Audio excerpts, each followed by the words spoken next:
laughed at his dream. They laughed at his hard work. They laughed at his courage. But one day, the same people were going to feel proud of him. Have you ever shared your dream and people did not take you seriously? Family says, choose a safe job. Friends say, be realistic. But your heart says, I want to do something big. This story might be your story. There was a beautiful green village. It was surrounded by fields and big mountains. In that village lived an 18-year-old boy named Arman. Arman had a dream. He wanted to go to the city and become a filmmaker. But the people of the village laughed at him. They said, will a camera give you food? First find a job, then dream. Every day Arman heard these words. Every day his heart felt a little more broken. One day, he felt very tired and confused. He went to an old wise man in the village. Everyone called him Guruji. Arman asked, Guruji, is my dream wrong? Everyone is laughing at me. Guruji smiled and said, people laugh for two reasons. Either someone is crazy, or someone is brave enough to try what they never dared to try. Arman became quiet. Guruji gave him a seed and said, plant this seed, water it every day, and do not tell anyone. Arman planted the seed. He watered it every day. 1 month passed, nothing happened. 2 months passed, still nothing. 6 months passed, nothing. People laughed again. Even the seed is like your dream. Arman felt broken, but he remembered Guruji's words, water it every day. 1 full year passed. Then one day, the ground cracked. A small plant came out. In a few weeks, it became a tall bamboo tree, so tall that everyone was shocked. Arman ran to Guruji. Why did it take 1 year to grow? Guruji said. For 1 year it was growing strong roots under the ground. Strong roots, so it can rise high and touch the sky. Then Guruji looked into his eyes and said, your dream is just like the bamboo tree. Some dreams do not grow fast. First, they make us strong. They bring rejection, failure, and tears. So when we rise, the world stands in shock. If people are laughing at you, maybe your roots are growing. Start today. Write your dream clearly. Take one small step every day. Learn to ignore negative voices. Remember, roots grow in darkness, but the tree stands in the light. One day the world will clap for you, and you will quietly say, thank you for laughing at me.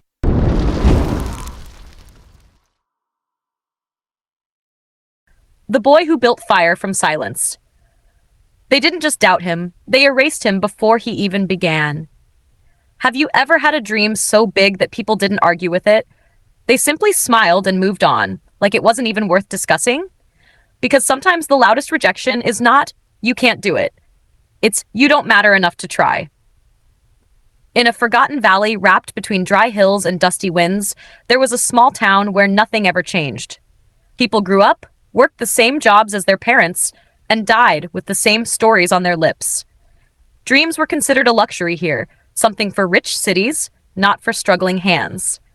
In this town lived a boy named Ryan, 19 years old, quiet, observant, always carrying an old notebook filled with sketches, ideas, and broken thoughts.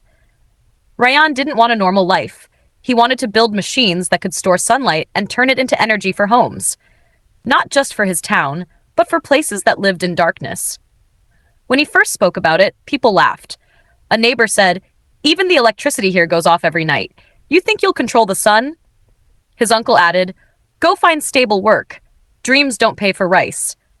Even his friends started avoiding the conversation, like his ambition was something contagious and embarrassing. Slowly, Ryan stopped talking about it, but he didn't stop thinking about it. One evening, after another humiliating day where someone mocked his sun dream, Ryan walked beyond the town's edge. He reached an abandoned shed near the hills where old farming tools were kept and forgotten. There, he met an old man, not a wise guru, not a mystical teacher, just a man repairing broken radios with patient hands. The old man didn't ask questions. He simply said, "You look like someone who is carrying too much noise inside." Ryan laughed bitterly. "It's not noise. It's failure, according to everyone." The old man nodded slowly. "Then you're lucky. Failure is at least honest." That line confused Ryan. The old man stood up and handed him a broken lantern. Inside it, the glass was cracked and the wick was black. "Fix it," he said. Ryan frowned. "Why?" "Because," the man replied, "you don't understand light until you've repaired something that refused to shine." Days passed. Ryan started visiting the shed every evening. Not because he believed in the old man's wisdom, but because it was the only place where nobody laughed at him. He cleaned wires, repaired scraps, learned how broken things behaved. The old man never praised him, never encouraged him. He only gave him harder problems.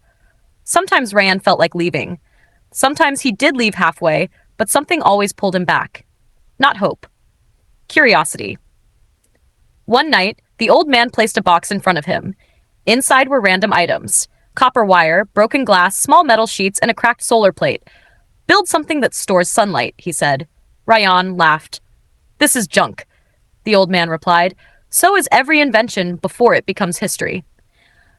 That night, for the first time, Ryan didn't sleep. Not because he was inspired, because he was angry. Angry enough to try. He failed. Again and again. His first model overheated. The second didn't store energy. The third simply collapsed in dust and melted wires. Each failure felt like a voice from his village repeating, "We told you so." But something strange was happening. The more he failed, the less he cared about being laughed at, and the more he observed failure, the more he understood patterns. Months passed. Ryan stopped defending his dream. He stopped explaining it. He stopped asking for permission. And slowly, something inside him changed. Not his dream, his discipline. Every morning before sunrise, he worked. Every night after darkness, he worked again. His hands burned from wires, his eyes tired from sketches. His body grew weak, but his thinking became sharper. And still, nobody noticed. Or cared. One evening, the old man didn't show up. The shed felt unusually empty. Ryan waited, then searched. He found him sitting outside, staring at the horizon. The old man looked weaker. "I won't be here much longer," he said calmly. Ryan froze. "Then, what happens to everything I'm learning?" The old man smiled faintly. "Nothing happens to learning. It stays. Unlike people." He handed Ryan the lantern again, the same broken one, but now it was repaired. "Turn it on," he said. Ryan did. For the first time, it glowed softly. Not bright, not powerful, but steady. The old man pointed at it and said, "This is what your dream should be. Not loud, not fast, just real." That night changed everything. Ryan returned home and looked at his failed devices, not as failures, but as steps. He stopped chasing perfection. He started chasing improvement, and slowly something started working. A small prototype began storing sunlight for a few minutes, then hours, then enough to power a single bulb. The day that bulb lit up, Ryan didn't celebrate. He just sat in silence. Because for the first time, his dreams spoke back. But dreams don't become real in silence alone. They become real in exposure. Ryan decided to show it to the same town that laughed, the same people who dismissed him. He placed his small solar device in the center of the village square. People gathered, curious. Someone laughed immediately. "What is this? A toy?" Another said, "He wasted years for this." Ryan didn't argue. He simply turned it on. A small light appeared, weak at first, then steady, then stronger. The lamp lit up the square without fire, without fuel. Silence fell. Not the silence of doubt, but the silence of realization. Because for the first time, the town didn't understand what they were seeing, but they couldn't deny it anymore. Weeks later, people started coming to Ryan's shed. The same people who once mocked him now asked questions. The same friends who avoided him now listened quietly. But Ryan didn't feel victorious. He remembered something the old man once said: "Don't build your dream to prove them wrong. Build it until it stops needing approval." Years passed. Ryan didn't become famous overnight. He didn't become rich quickly, but he did something far more powerful. He turned his idea into a working system that brought electricity to homes that had lived in darkness for generations. And every time someone asked him how he did it, he answered the same way: "I just stayed when quitting would have been easier." and somewhere in his memory, he still saw an old shed, a broken lantern, and a man who never clapped, never praised, never stopped him, only guided him into silence long enough for his purpose to grow. Because in the end, the world doesn't remember who got laughed at. It remembers who kept building while being laughed at. And maybe the truth is simple. Your dream doesn't need noise to grow. It needs time, failure, and the courage to continue when nothing around you makes sense. The boy who spoke to empty chairs. They didn't just laugh at him, they erased him with silence. Because sometimes the cruelest rejection is not being told no. It's being treated like your dream is not even worth a response. Have you ever shared something important to you and the room just moved on? No argument, no discussion, just emptiness. That's when doubt becomes dangerous. In a quiet coastal town where fishing boats came and went like clockwork, there lived a boy named Samir, 18 years old. The sea was the heart of the town, and everyone's life revolved around it. Fishing nets, ice boxes, early mornings, and tired evenings. But Samir was different. While others listened to the waves for fish, Samir listened to them for stories. He wanted to become a filmmaker, not just someone who records life, but someone who captures emotions people forget to feel. He carried an old secondhand camera everywhere. Half of its buttons didn't work properly. The lens was scratched. The battery died quickly. But to Samir, it was not a broken camera. It was a beginning. The villagers didn't understand him. When he filmed fishermen returning at sunrise, they said, "Stop wasting time. Come help carry nets." When he filmed children playing in the rain, they said, "Rain is for sleeping, not for movies."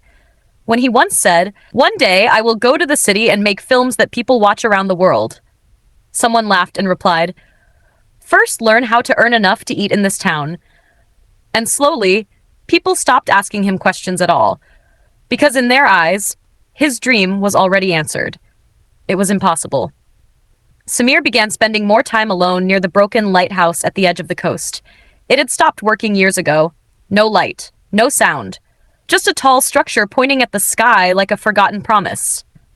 One evening, while filming the ocean waves crashing violently against rocks, he noticed an old man sitting inside the lighthouse base. The man was painting, not walls, not objects, but empty canvases placed on the floor. Samir found it strange. Why paint if no one will see it? The old man didn't look up. Why breathe if no one is watching? Samir didn't answer. That question stayed in his mind longer than expected. Days passed. Samir kept returning to the lighthouse. The old man never taught him directly. He never gave advice. He simply worked on his paintings. But something strange was happening. Each painting looked unfinished from a distance, but when Samir looked closely, he noticed details. Storms hidden inside calm skies. Faces hidden inside shadows. Stories hidden inside silence. One day, Samir asked, "Why do your paintings feel like they are speaking?" The old man finally looked at him. "Because I don't paint what people see. I paint what people ignore." That sentence changed something inside Samir. For the first time, he stopped trying to film what looked beautiful. He started filming what felt real. The tired eyes of fishermen. The silent struggles of mothers waiting at shore. The loneliness of old men staring at the sea like it had answers. But when he showed his clips to others, they still didn't care. One man said, "This is not filmmaking. This is just life." Samir smiled weakly. "That's exactly what I'm trying to show." But nobody listened. Weeks turned into months. Samir's camera became heavier, not in weight, but in meaning. Every clip he recorded felt like a message no one opened. One night, frustrated and exhausted, he went to the lighthouse and said, "Maybe I'm wasting my time." The old man finally stopped painting. He stood up and pointed at the empty sea. "Do you think the ocean asks the shore for permission before waves arrive?" Samir shook his head. "Then why are you asking people for permission to exist in your dream?" Silence. Only the wind answered. The next day, the old man gave Samir a small box. Inside was a memory card. "Take this," he said. Samir asked, "What's inside?" The old man replied, "Everything you were afraid to film properly." Samir was confused. "I don't understand." The old man smiled faintly. "You don't create your vision in one moment. You collect it without realizing." That night, Samir went home and reviewed all his old recordings. At first, they looked random, but slowly he started noticing something. All his footage had one thing in common: a hidden story of struggle, a hidden rhythm of truth, a hidden voice of the town no one was listening to. And suddenly it wasn't just clips anymore. It was a film Samir spent weeks editing. No sleep, no distractions, just creation. He named the film The Sea That Never Spoke Back. When it was finished, he didn't expect anything, but something inside him whispered, "Just show it once." So he did. He organized a small screening in the village square using an old projector. People came out of curiosity, not interest. Some came to laugh. Some came just to pass time. The same people who ignored him were now sitting in front of him. Samir stood quietly in the corner. The film started. At first, people were bored, but then the screen showed something familiar. Their lives, their struggles, their silence. The fishermen saw themselves not as workers, but as people carrying exhaustion in their bones. The mothers saw themselves not as background figures, but as waiting hearts. The town saw itself not as normal life, but as a story they had never paid attention to. No one laughed. No one spoke. Because suddenly, the dream they dismissed was showing them their own reality. When the screen went dark, there was silence. A different kind of silence. Not emptiness. Understanding. One man slowly said, "I didn't know our life looked like this." An old woman wiped her eyes and whispered, "We were here all along. We just never saw ourselves." And for the first time, they looked at Samir. Not as a boy who failed, but as someone who saw what they couldn't. But Samir didn't smile proudly. He didn't speak much. He just remembered the lighthouse, the old man, and the words that changed everything. You don't need the world to understand your vision while you are building it. Years later, Samir's films reached cities, then countries, then places he had never even dreamed of. But he never forgot the small village where nobody believed him. Because that's where his story began. Not with applause, but with silence. And maybe that's the truth about dreams. They don't grow in loud places. They grow where no one is watching. Until one day, everyone finally sees what was always there.